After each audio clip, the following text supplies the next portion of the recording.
All right, so first order of business is approving the meeting minutes from February. Does anybody have any changes, suggestions? They look good to me. Yeah, I'll make a motion that we accept the February 14th minutes. All right, I'll second that. All in favor? Aye. Aye. The masses of the public out there. All right, so I move that we, it's not open, but continue the hearing on Pioneer Valley Habitat for Humanity. And to that end, you get a copy of the RDA from the Conservation Commission? Yes.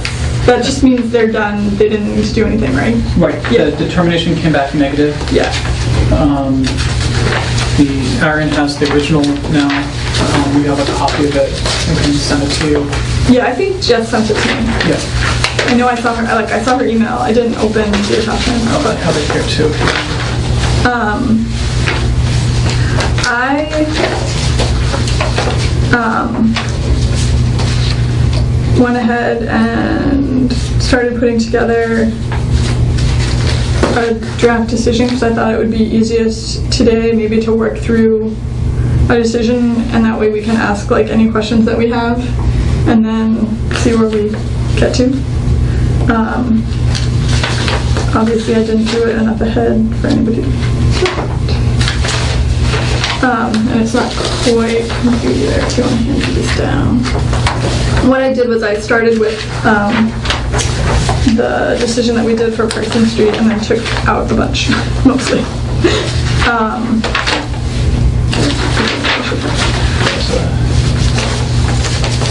Question for you. Yeah. Do we have to close the hearing before we do the decision? No. Okay. We did on Parsons for strategic reasons. Okay. I mean, we have to close it before we can vote on it. Right. But we can be looking at a decision. We can be So we using can it as go yep. back and okay. Yep. Yeah. We just can't. Once we close it, we really shouldn't be getting new information. So it was in some ways like a miscommunication with Edie that led to the way that things worked, and some of it was strategic. But basically, it was just a little bit of a, Parsons was its own thing. So,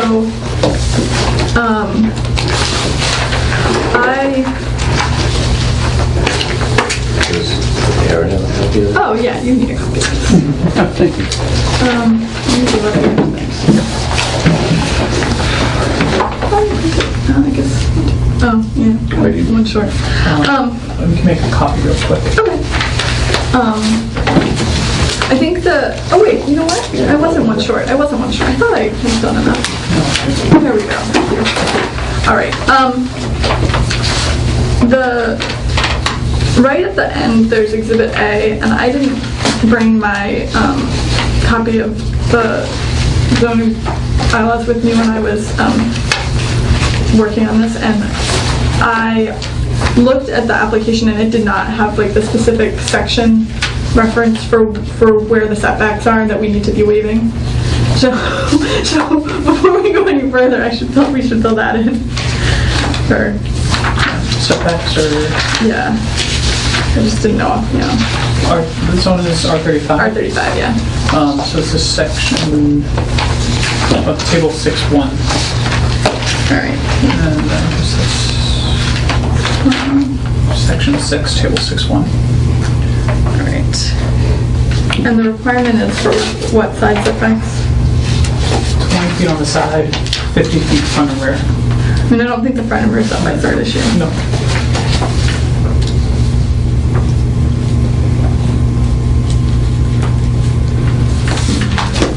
Now, before we just dive And they also need a frontage, correct? Yes, that was brought up. That was brought up? Okay, Yes. I forgot about that. Yeah, I What think was the- actually that the was frontage requirements for 120 feet of frontage. And they only have... But, And it'll be 2 140, lots. but there's 2 lots, so Oh, and it's Right. only 100, okay. oh, I'm sorry, let me double check the The plan calls for a common driveway. I don't know if that is also something that needs to be approved I here don't as well. remember seeing the regulations require a driveway for each house. Yeah. I mean, yeah, I don't think Is so. this considered a duplex? Because it's a 0 lot line, but duplex has 25-foot side requirement, side yard. I don't, what's the difference here? I think the difference is that a duplex has one owner. Or this is a condo. It's not a condo. It's a Well, it's gonna be a It's a condo. 0 lot. Right, but, two I mean, it's not, that's right, it's single not a condo, families, right, it's so- 2 single families, It's but 20 foot. that's not, I mean, that's not, it's, I don't know. It doesn't really matter because they're asking for the variance from, Yeah, I mean, I don't know, I'm not familiar with duplexes around here I mean, duplexes actually are- being owned separately. Like, I know people who own a duplex, like, they own a duplex. right. Like, as opposed to 2 different families owning a duplex together. You know what I mean? Mm-hmm. So, but there is a frontage requirement, so where's There's that? 120 Right. across all across all the R35s. And is that also still table, section 6, table 6.1? Yep. Okay.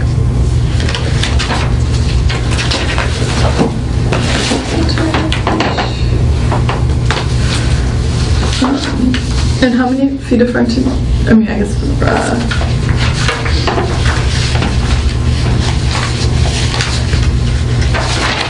I should have printed out my copy of that application.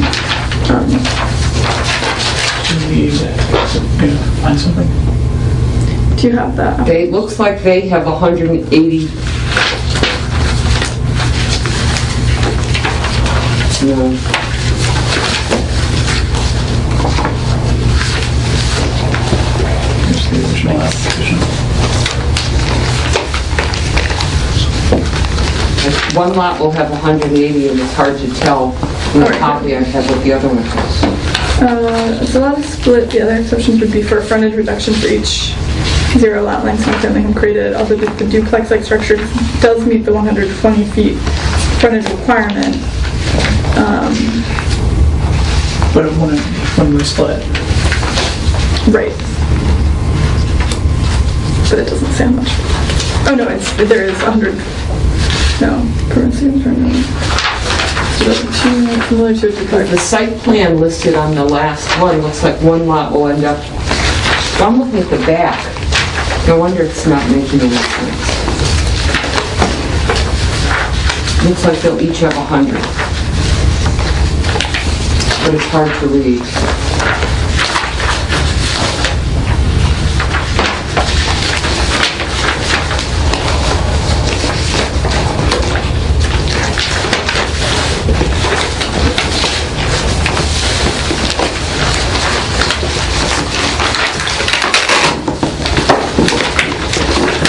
Do we need to wait?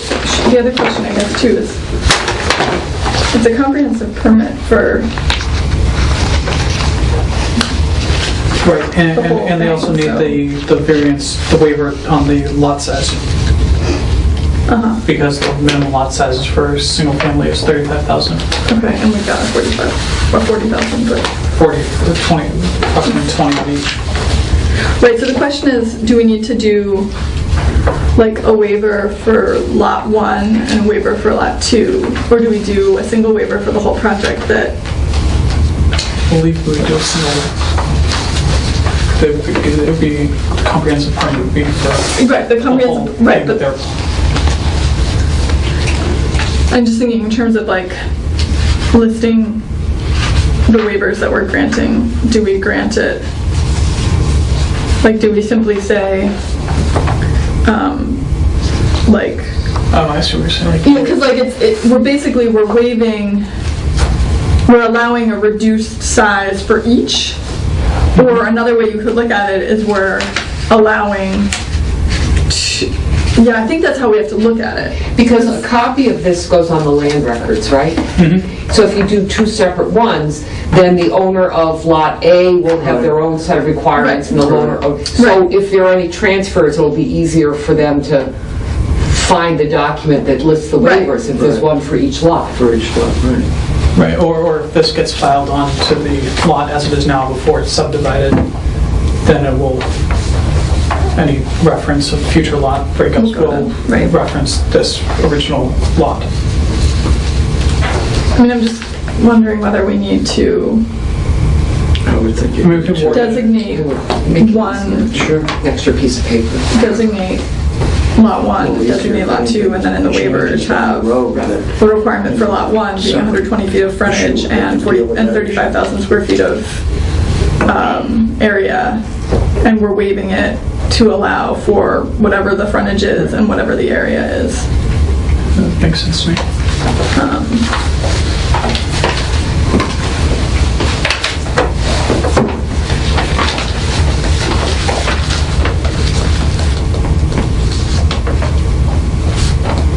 Can you tell us what the frontage and the area, because the other thing that I remember is when Joanne first, wait, not Joanne, who was it that was her name? No. MJ? MJ, thank you. When MJ first came, my recollection is, she gave us plans, but there was also like, this isn't actually necessarily how the layout's going to be because we like to find our families first and then finalize the layout. So I don't know whether where exactly the line is going to be is something that is still in flux, or whether, but I think we're going to need to know the exact frontage for each of the... I thought that the lots were what she presented, but the house styles might slightly change depending on the families that were determined to get the housing. Yeah, I just didn't know whether if the house style changed. She said they might have to come back. It's actually in their application if they make changes. Right, I just didn't know whether changes had been already, like whether there had been any change between now and then, or whether something else, because it's not in the application what the frontage and what the square footage of each will be, and rather than try to... It doesn't say that because we have a reduced map, and it does have the area. Both lots are going to end up plus or minus 20,000 square feet. I just can't read the frontage because it's too light. Is that... That's right. I have a larger map here. I don't know that these, Maybe I'm... the frontage, total frontage is 140 feet, looks like to me. Like enough. But that's 68 here, and... Oh wait, 68 and 50. Yeah, 68. We have the frontage, we have 45.18 Should care. and then Am I looking 183. back again? No, but you're looking at the rear, which I did earlier. Look at the other Oh, end. thank you. Yeah, but I'm saying 16 and 52. Yep, But that... that's 120. Okay. So they meet the, Okay, so it's... That is pretty late, huh? All right, Yeah. so we've got... Which... So maybe we'll have... We do lot 1 being the northern lot. they're labeled here 1A and 1B. Yeah, that's what I couldn't read. Thank you. Yeah, it's just... New Oh, lot. actually, here 1B and here 1A. So we'll have 1A, which is the northern lot, and also corresponds with the plans.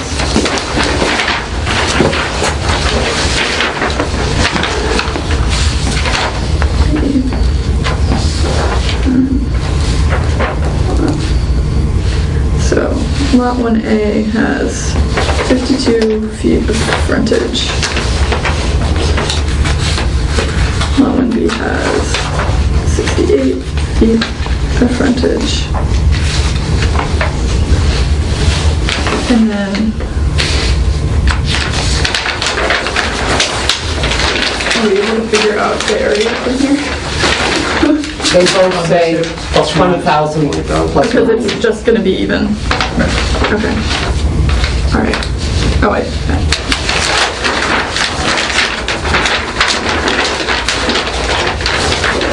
effective at full time. All right.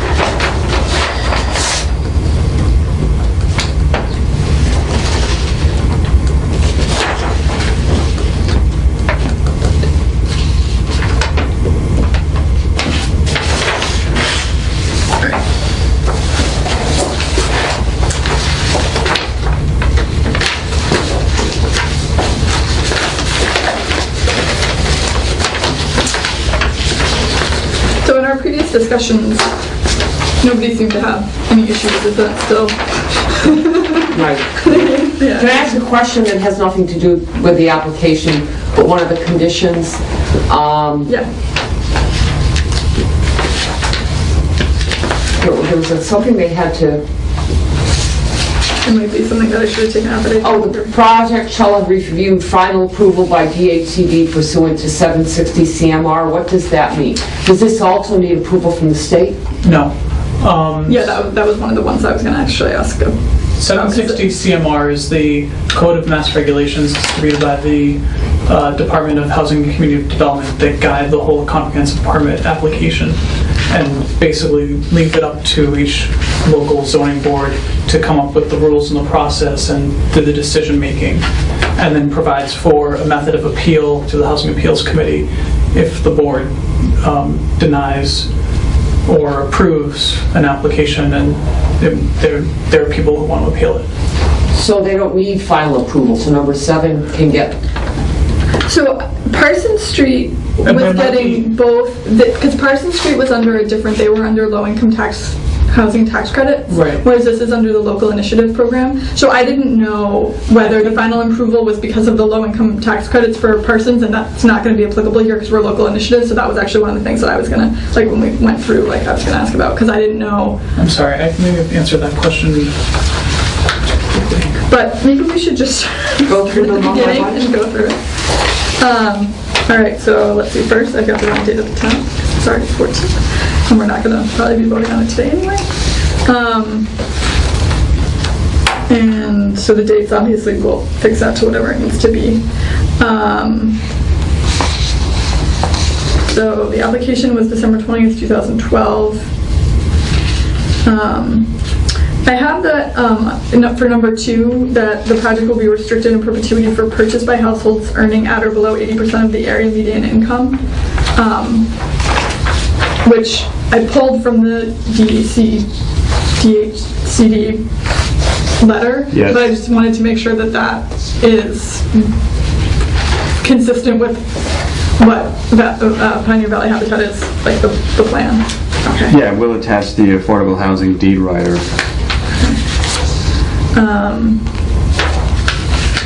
Let's see, we've got consistent with local needs, that they need a comprehensive permit, that's R35.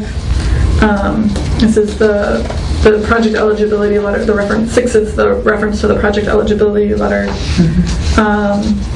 And then we've got the project described as construction of 2 single-family residential units in a 0 lot line structure with associated infrastructure and other improvements in conformance with the plans.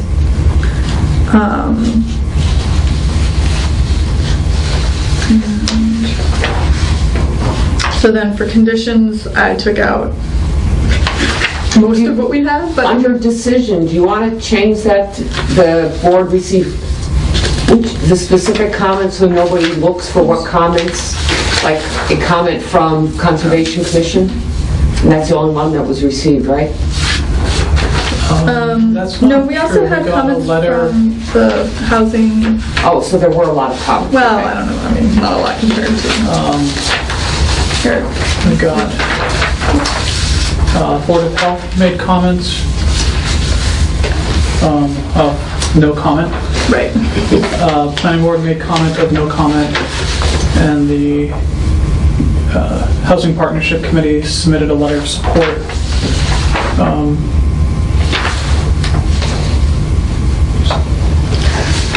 Okay, I take that comment back. What I'm wondering though is maybe, so the way it was set up for Parsons Street was to have an exhibit with the list of requested exemptions, and then an exhibit with the list of submissions. And the list of submissions is going to be relatively short. And if we wanted, we could maybe just, well, maybe it's just better to have the list of submissions so it's there and I can check it off. Feels a little bit like the exhibits aren't necessary, but on the other hand, consistent style is probably not the worst thing. Right.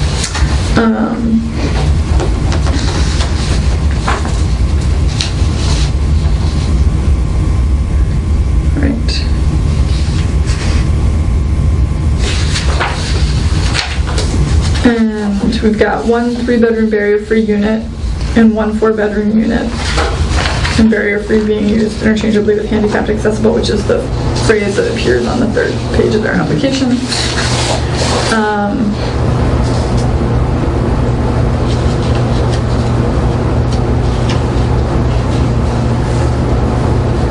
We asked for final plans. I couldn't remember whether we were asking for that because we did have like conditions with Parsons Street, or whether that was, I know there was like a back and forth about like what standard, like that it is standard to supply as-built plans at the end. But I didn't know whether like final plans demonstrating, like whether that is something that we would need sort of as just a matter of course, or whether that was something that we had put in specifically because we needed we need a couple things changed. I think for Parsons, that was the case, that we had made requests for them to update certain pieces of their project. Right. And the plans that were on file were not the final approved plans. Right. Whereas here, if there's no deviation from the plans and we're not asking them for any changes. Right. Right, I mean, so I guess... We just reference the plans that were submitted with the application. Right, I guess the only question is, if there's a good chance that they're going to be changing their plan, is there a way that we can have them submitting, like, final plans? I mean, you know, are we going to have to review, I guess we have to review the change anyway. So it's not like we can just let them submit final plans, and as long as the final plans don't conflict with anything that we've said before, they're good to go. Right. Because that would be a nice way to, you know, because basically they could change around the layout and it's still going to comply with all of this as long as there's still a 3-bedroom accessible unit and still a 4-bedroom unit, and then they wouldn't have to come. But that's there's a whole thing in there for a substantial change or insubstantial change, and so if they come with we've modified the inside of the layout as proposed in the application. Right, no, we can do the insubstantial change. I was just wondering whether we could. I think we have to be pretty, the comprehensive permit is approving the specific plan. And okay, then I think we should definitely take that out, because we know that they're not going to be submitting. I mean, we haven't given them conditions that they need to comply with. They just might make changes. So what are you taking out, number 7? 6. 6. And I'll fix the numbering on general. I just noticed that. Yeah. On number 5, yes. Is that part of the MOU with the city? The 3-bedroom barrier-free and the 4-bedroom? Because I can imagine a situation where we might want the 4-bedroom to be a barrier-free, for example, depending on the family size. The MOU with the city says a minimum of 3, that both units will have a minimum of 3. So it doesn't say anything about barrier-free.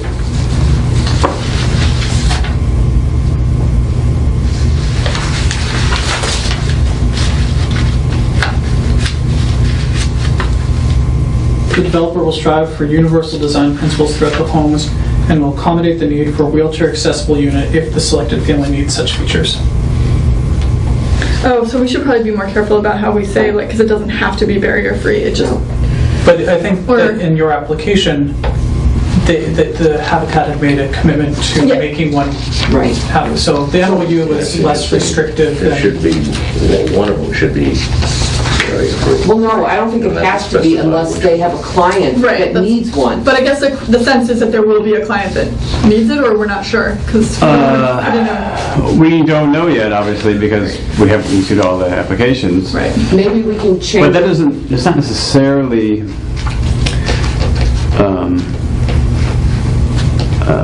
I mean, it could still be built even if the family moved in there or didn't That's require true. it. I mean, if it's barrier-free, it's barrier-free, and it's a piece of barrier-free housing that's in the affordable housing stock. When that family moves on, it'll be available as a barrier. I think requiring that one of them be barrier-free makes sense. Because Then we don't want to say which one it is. We don't So want to I'm say which saying one. to say one. Yeah, we can do that. There shall be one 3-bedroom unit and one 4-bedroom unit, and one of the two. Yeah, it's possibly maybe we might want to do 2 3-bedroom units. So I mean, the language of the MOU with each having a minimum of 3 might prevent us from having to come back and say we only have a family need 3 bedrooms. DHCD. The DHCD, like, approval thing has it as a 3-bedroom and a 4-bedroom. So I don't know.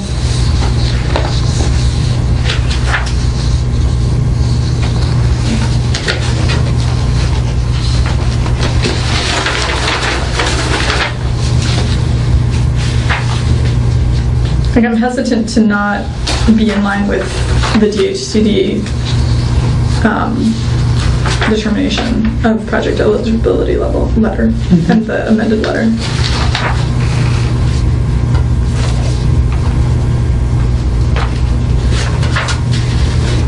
I mean, the MOU came well before the eligibility letter, Mhm. so, Well, I'm not hugely concerned if you want to say 1 is 3 and 1 is 4.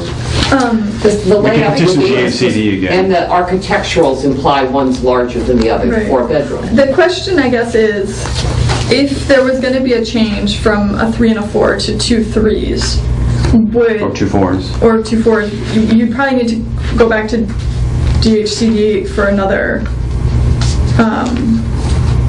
like, for an amended letter. So then at that point you could come back to us and we can change Okay. it. I think that's the way This is we fine should with do me, it, yeah. because I don't feel comfortable having our language being divergent from the language Sure. in the determination letter.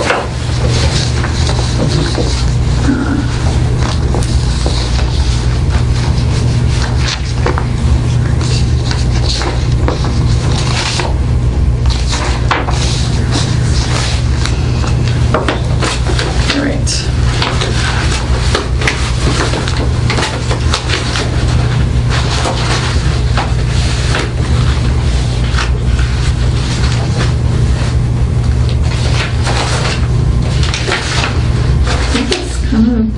Are we going to leave 7 in? I'm just looking that up now to see what it is. Okay. Final approval following the issuance of a comprehensive permit. The subsidizing agency shall issue its final written approval of the project to the applicant with a copy to the board and the department. Right, so that's what I wasn't sure about. Is DHCD still subsidizing even though it's not, They are like, the subsidizing agency. but whether or not they're, like, because, okay. Yeah, don't question it. Do-do-do. Because they're the ones who wrote the project eligibility letter. Well, So they're- if- they're Right, subsidizing. there's some okay, even. We could consider the letter they already have as final approval if it turns out they don't need something else, because they have received an approval letter from DHCD, Right. right? Yeah, but Yeah, but this my is- guess this is is that they need in to the- go back. This is in DHCD's regulations that kind of, Yeah, are you in 5604? yeah, Okay. and it's And it says that you need to go back. final approval. Following the issuance of a comprehensive permit, the subsidizing agency shall issue its final written approval of the project to the applicant with a copy to the board and the department. So they need to go back. Yeah. Such approval shall at a minimum reaffirm each of the project eligibility requirements, confirm the proposed use restriction is consistent with department guidelines, and verify some other requirements, but if nothing's changing, it's sort of just to make sure that, I guess. Right, to make sure that we didn't write our permit wrong. Right, and to make sure that the way that we did our comprehensive permit doesn't make the project not eligible for Right. these low and moderate income. Right. Right, because of course, yeah, I mean, they want our permit to have the same restrictions, presumably. All right, so if we make that change that we just talked about to paragraph 5, if I fix the numbering in the general section, and then update Exhibit A to provide for waivers granted to Lot 1A and waivers granted to Lot 1B, and have each include a waiver of the 20-foot side setbacks, and for 1A allowing for 52 feet of frontage and 20,000 square feet of area, and then for Lot B, 68 feet of frontage and 20,000 square feet of area. Do we want to be more specific on the side setback requirements, that it's the sides that, on 1A it's the, Yeah. like northern, or whatever, Right. and on Lot B it's the southern, but that the other 20-foot side setbacks still remain in Right, effect. so the way that I have it in here is to permit the 0 lot line structure, like the request is to permit. So maybe what we can do is, since we're going to break it out by Lot 1A and Lot 1B, it can simply be waiving the 20-foot side setback on the side within the structure. Right. Yeah, I mean, there's many ways to get there. Yeah.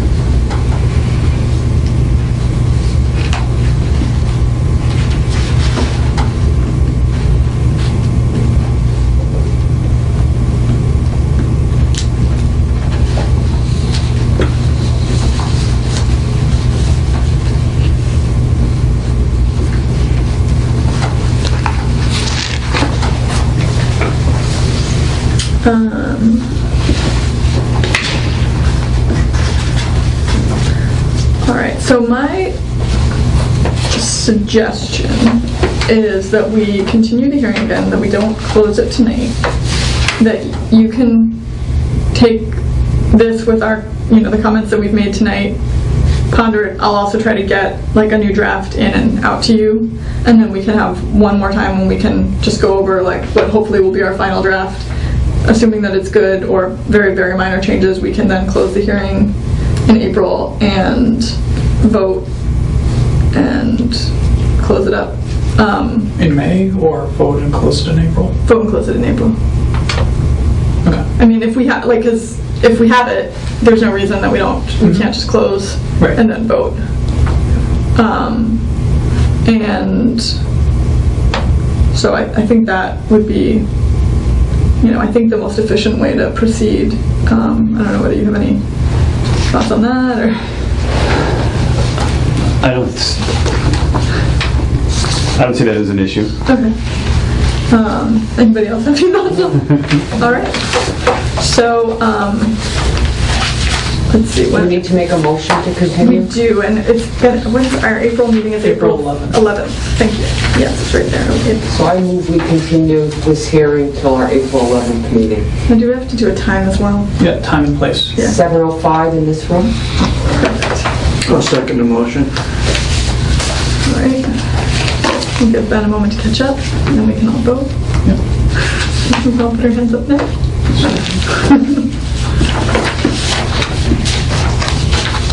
Yeah. All in favor?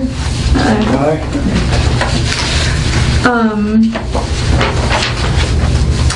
Now, does John need to actually, John will have to watch Watch the the video video. of this meeting yeah.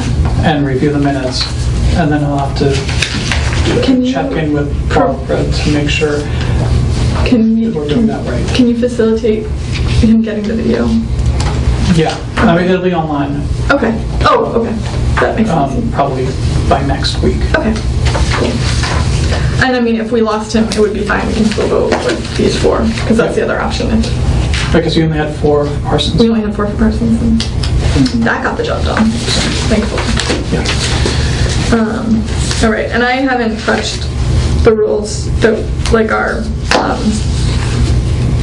new amending of the rules, so we can maybe bring that up again. Maggie, I was not able to open one of the documents. Oh, I'm sorry.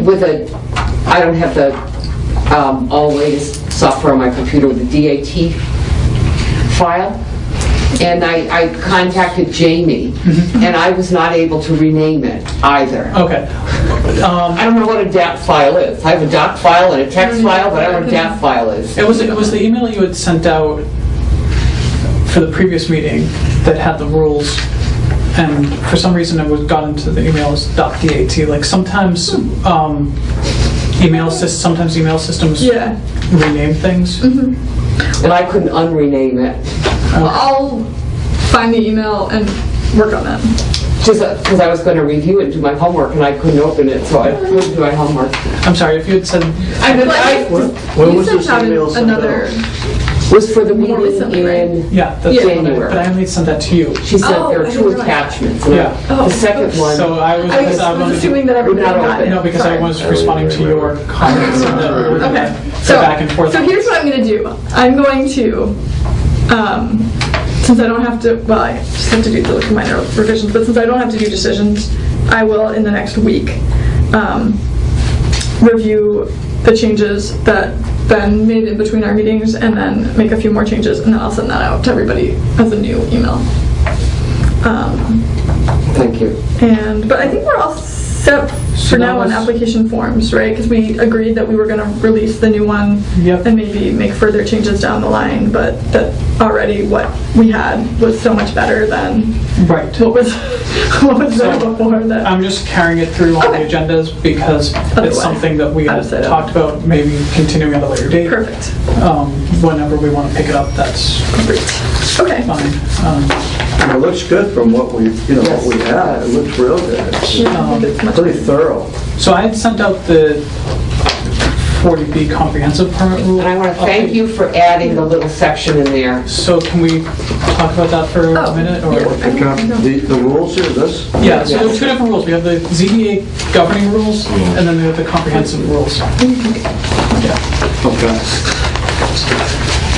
thank Do you. you have a copy? I had like something down. I Yeah. forgot I had them this morning, and I just only printed it out. See you in April.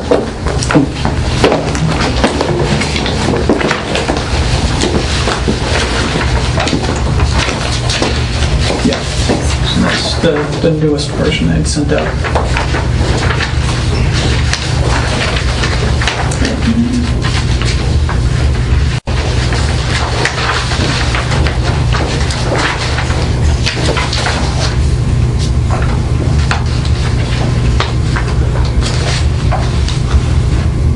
I do have one question, because I've never read the law.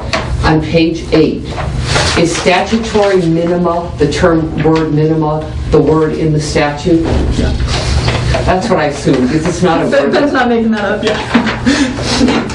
It's not in my vocabulary, so I assume some lawyer in the legislature came up with it. Yeah, the statutory minima are they refer back to the CMR that The temporary. list 4 or 5 things for the reasons why, I forget what the statutory minimum were, It's for the things that allow you to, to that, reject it. yeah, Yeah, like you have enough, or you are going to have enough, or right. you've made a plan to have enough. Yeah.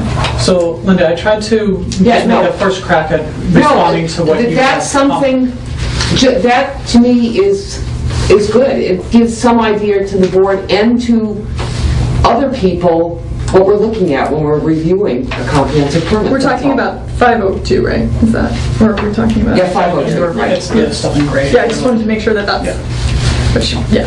Yeah, I think I like it because it's, it doesn't go on for, like, it's not too much. Like, I was worried about trying to do too much.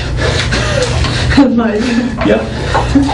not wanting to go there, but I And think it it's still great. sort of gives some discretion, like preserve open space. That's a Right. very discretionary type thing.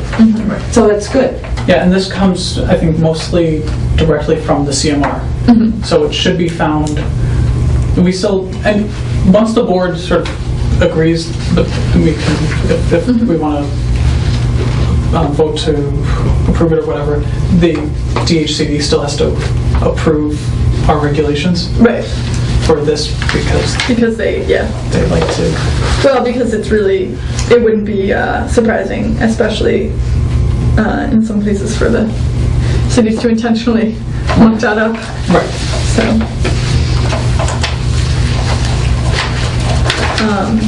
I think they're a good improvement. I'd be happy to move that I guess we would adopt them and then send, and then your office would take care of sending them to THC? Yeah. And then if we get comments back, then we have to address those comments. yeah. And if not, then that's just approved and we file these with the city clerk and we're done. We can move on. All right, well, I move that we adopt them. I'll second that. Yeah. All in favor? Aye. Excellent. Yeah, thank you very much for doing that. Yes, Thank you. It's a great, it's really good detail. and a very boring subject. It was very good.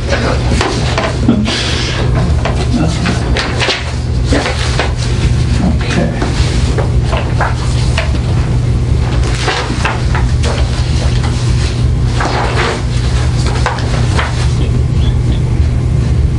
Okay. Do we have any requests for comments from other boards or committees? There's some other, no, but there's some other stuff that, we got,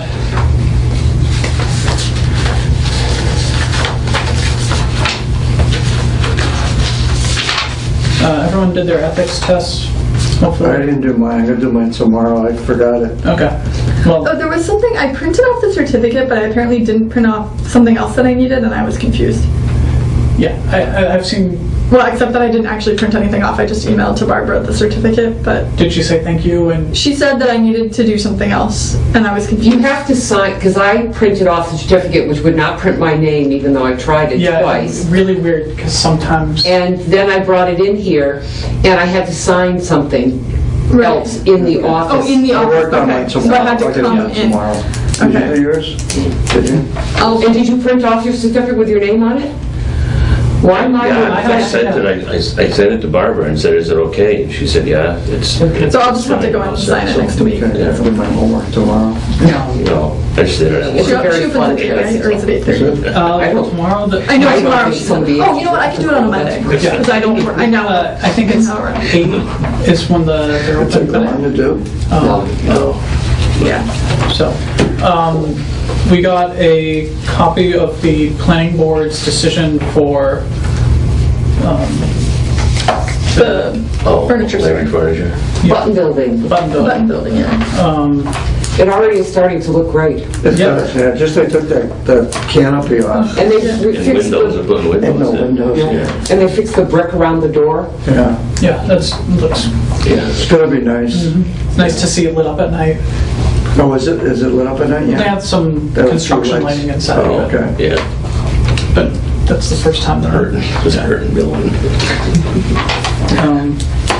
There's also amendment to the zoning ordinance that was passed by the city council on March 6th. So, So we need to, Put it in the mailbox. this time I'll try not to lose Yep. them. so I have a copy for John, if I remember to give it to him next time. So this is in regard to the chicken ordinance. The city Oh, council boy. approved, if everyone remembers, Wow, going back to last summer. yeah.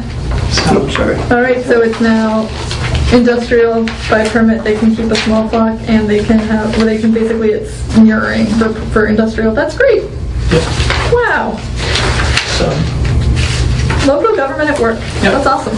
And finally, there's a memo from the planning board to the city council, and the zoning board is copied in it regarding residential kitchens and home occupations. The So, residential, like commercial, oh, right, okay, yeah. so, if there's any questions, I can try my best to help explain what they're doing, but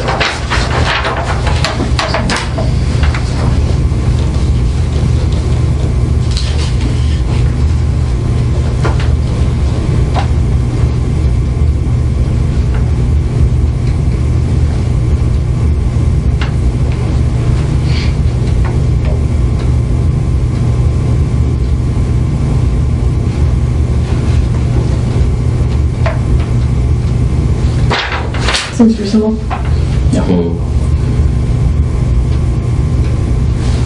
So it came up, there's been a person attending the planning board meetings who's been trying to get them to change the ordinance. But when the ordinance gets changed, it'll fall on the zoning board of appeals to enforce the home occupation ordinance that they're changing. So this is sort of just to let the zoning board, I guess, and the city council to know what the intent is of the proposed change and how it affects the ZBA, or not. Cool. So, Sounds good. and then that's everything. I move that we adjourn. I second that. All in favor?